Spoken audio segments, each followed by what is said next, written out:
सरकार केंद्र के कानून का इंतज़ार नहीं करेगी। जिस प्रकार से प्राइवेट स्कूल्स को एक कानून के तहत रेगुलेट किया जाता है, जिस प्रकार से प्राइवेट हॉस्पिटल्स को, नर्सिंग होम्स को एक कानून के द्वारा रेगुलेट किया जाता है, उसी तरह से दिल्ली सरकार, अरविंद केजरीवाल जी की सरकार एक लॉन्ग टर्म सोल्यूशन के तहत एक कोचिंग इंस्टीट्यूट्स रेगुलेशन एक्ट लेकर आएगी।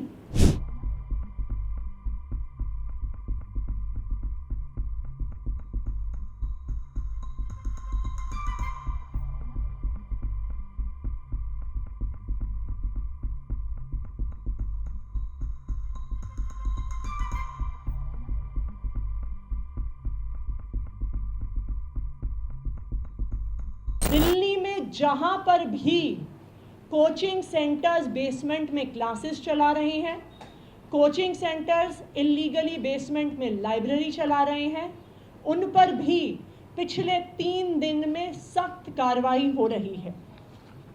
पिछले 3 दिन में राजेंद्र नगर, मुखर्जी नगर, लक्ष्मी नगर, प्रीत विहार एरियाज में कोचिंग सेंटर्स की बेसमेंट्स को सील किया गया है। 30 ऐसे बड़े बड़े कोचिंग सेंटर्स हैं जिनकी बेसमेंट सील हुई हैं, जिसमें दृष्टि IAS, बाजीराव, श्रीराम, संस्कृति एकेडमी, IAS गुरुकुल शामिल हैं। इसके अलावा 200 और कोचिंग सेंटर्स को नोटिस दिए गए हैं और आज भी बेसमेंट्स की सीलिंग जारी रहेगी। लेकिन मैं दिल्ली के लोगों को ये भी बताना चाहूँगी कि चाहे बेसमेंट की सीलिंग हो, चाहे ड्रेन पर से इंक्रोचमेंट हटाना हो, ये सारे शॉर्ट टर्म मेजर्स हैं। क्योंकि अगर आप देखिए, देश के अलग अलग हिस्सों में, चाहे वो दिल्ली हो, चाहे बॉम्बे हो, चाहे बेंगलोर हो, चाहे कोटा हो, देश भर से इन कोचिंग हब्स में स्टूडेंट्स कोचिंग के लिए आते हैं। चाहे वो JEE नीट की कोचिंग हो, चाहे वो CUET की कोचिंग हो, चाहे वो IAS की कोचिंग हो, चाहे वो बैंक के एग्ज़ाम्स की तैयारी हो, चाहे वो NDA के एग्ज़ाम्स की तैयारी हो, देश के अलग अलग सेंटर्स में ऐसे कोचिंग हब्स बने हुए हैं जहां पर हर तरह की इल्लीगल एक्टिविटी हो रही है, जहां से पेपर लीक्स की बात सामने आ रही है, जहां पर स्टूडेंट्स की सुसाइड की बात सामने आ रही है, और जहां पर जैसे हमने देखा कि इल्लीगल बिल्डिंग यूज़ की वजह से राजेंद्र नगर में इतनी बड़ी त्रासदी हो गई। इसके लिए हमें उम्मीद थी कि इतना बड़ा इंसिडेंट होने के बाद और ये इतनी बड़ी कोचिंग इंडस्ट्री देश भर में होने के बाद केंद्र सरकार कोचिंग इंस्टीट्यूट्स को रेगुलेट करने के लिए कोई कानून लेकर आएगी। लेकिन हमें इस बात का दुख है कि केंद्र सरकार ऐसी देशव्यापी इंडस्ट्री को रेगुलेट करने के लिए, एक ऐसी इंडस्ट्री जहां पर पेपर लीक, जहां पर इलीगैलिटी, जहां पर स्टूडेंट सुसाइड, हर प्रकार की समस्याएं सामने आई हैं, इस इंडस्ट्री को रेगुलेट करने के लिए और इतनी इलीगैलिटी सामने आने के बाद भी केंद्र सरकार ने किसी भी प्रकार की रेगुलेशन को इंट्रोड्यूस नहीं किया। लेकिन दिल्ली सरकार केंद्र के कानून का इंतज़ार नहीं करेगी।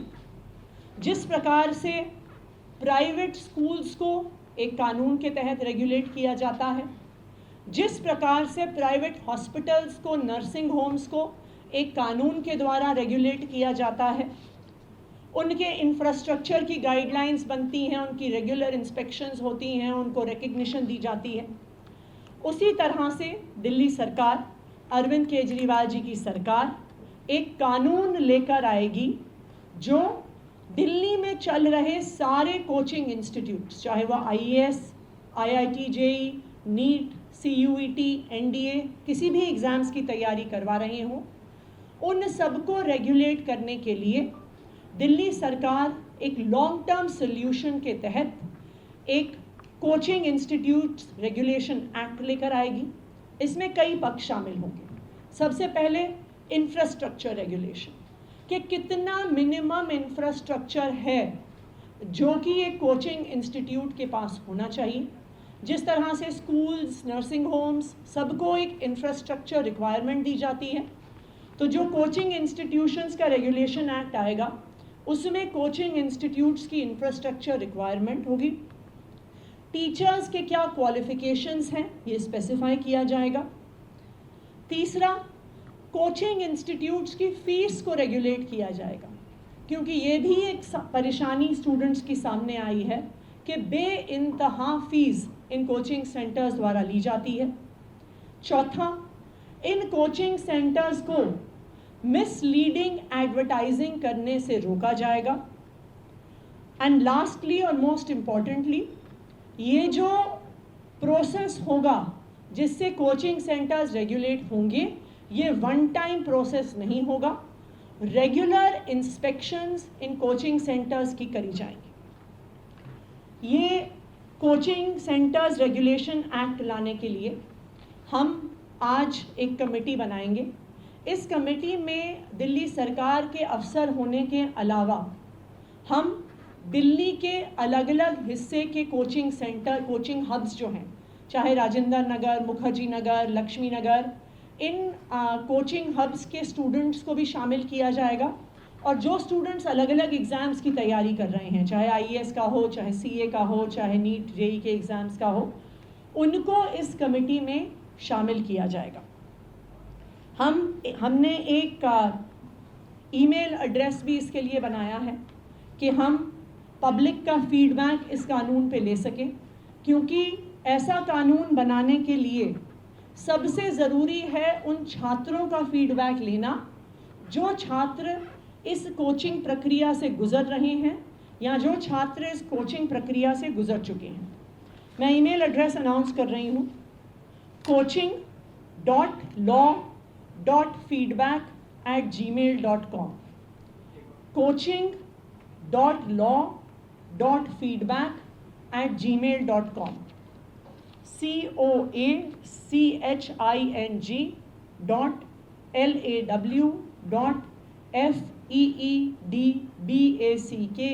coaching.law.feedback@gmail.com।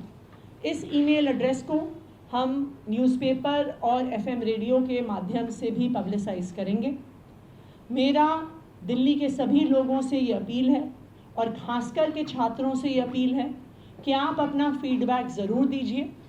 जो कोचिंग में स्टूडेंट्स पढ़ रहे हैं उनकी रिक्वायरमेंट के हिसाब से इस एक्ट को बनाया जाएगा, रेगुलेशंस को बनाया जाएगा। हमारा ये मानना है कि ऐसा कानून ही एक लॉन्ग टर्म सल्यूशन है इस प्रकार की इलीगैलिटी और इस प्रकार की इरेगुलरिटी जो कोचिंग इंडस्ट्री में चल रही है, उसको एक लॉन्ग टर्म सल्यूशन देने।